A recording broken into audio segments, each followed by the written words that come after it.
Hello, my name is Sean White, and I'm here to offer you some of my experience so that you can decide whether it's wisdom. Sometimes when we're manipulated, it feels like our aggressor concocted some kind of super scheme to steal away our agency and glee. I think those circumstances are few and far between. Most people lack the brain power and discipline to stay on task for very long. Like most times in life, we move from impulse to impulse, feeling to feeling, making the most of what we have to work with. I don't know, Sean. I've been in some situations where there is no way they couldn't have had a plan that wasn't to my detriment. I've met people who seem to be in the right place at the right time, seizing almost like they're cultivating a moment so they can seize it in order to take advantage of us. An example of that is, whenever I was going through, after I had my lung removed, there was a gentleman named Eno who had, he told me, he says, well, Sean, if you start chemotherapy and you don't have anyone to take care of you, you're going to die. And so quickly, I, searched out for someone to take care of me because, after I had my lung removed, I was terrified. I hadn't just gone through all of that just to die throughout chemo. I didn't want that to happen. So I asked around, and I had no one who was available. And unfortunately, during that time, I didn't realize that I could reach out to services or through my insurance and find a caretaker that could come in and help me survive this atrocious process. And so he swept in. He's like, hey, I can live with you. And if I live with you, then, I could stay here for free, and I'll have a room upstairs and you free rent, and I can, eat some of your food, but I can make the meals for you. You can clean up your house. I can change your cat litter box. I can make sure you're getting to the doctor. Now, that situation turned to absolute horror, and I'll save the details for that in another discussion. But that was, he created that situation so that he could seize the moment, sweep in, be the good guy, but not actually have to meet the expectations that were discussed before that moment. How could that not be a situation where it was pre-planned? How could it not be someone who lives a life taking advantage of other people to their own personal gain? That's got to be premeditated, right? That has to be premeditated. I don't see any other way.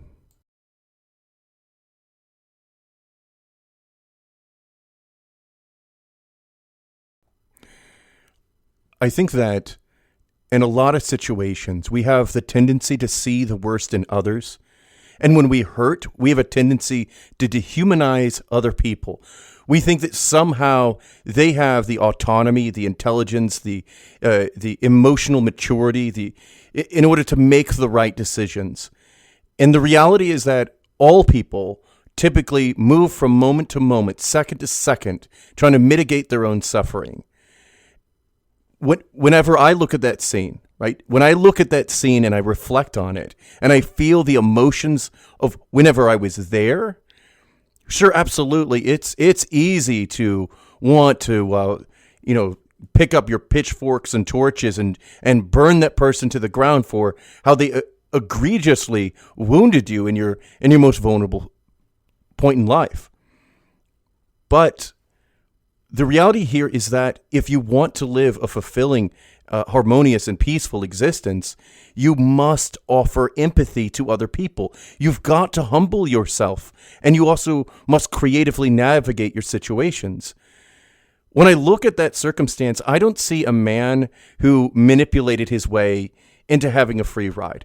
What I see was a guy who had a friend who was hurting, and he was trying to do something right. I think he was genuinely trying to do a good thing. And I think that in general, I think people try to do a good thing.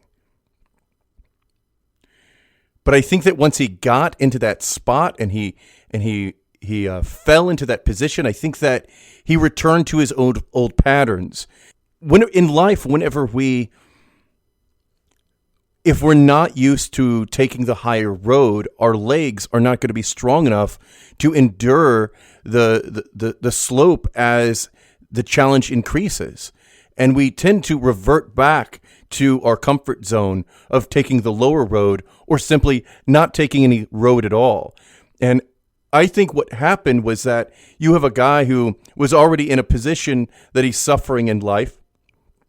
And once he realized that the obligation that he stepped into was far worse than what he thought it was going to be, required a lot more work.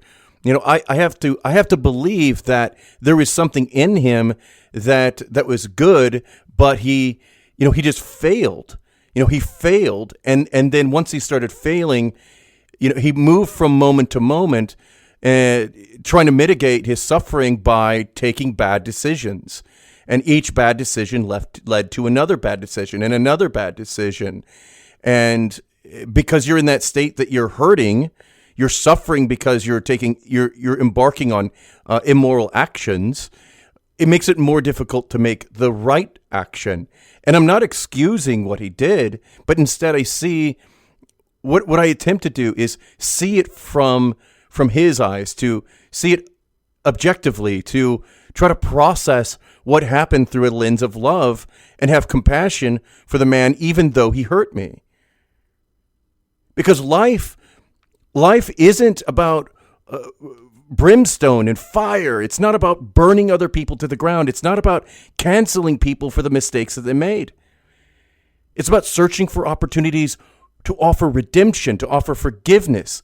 Sure, I will probably never reconcile with that man because of the egregious nature of that circumstance. And, I learned my lesson. But deep inside of my heart, I hope that he learned from the experience.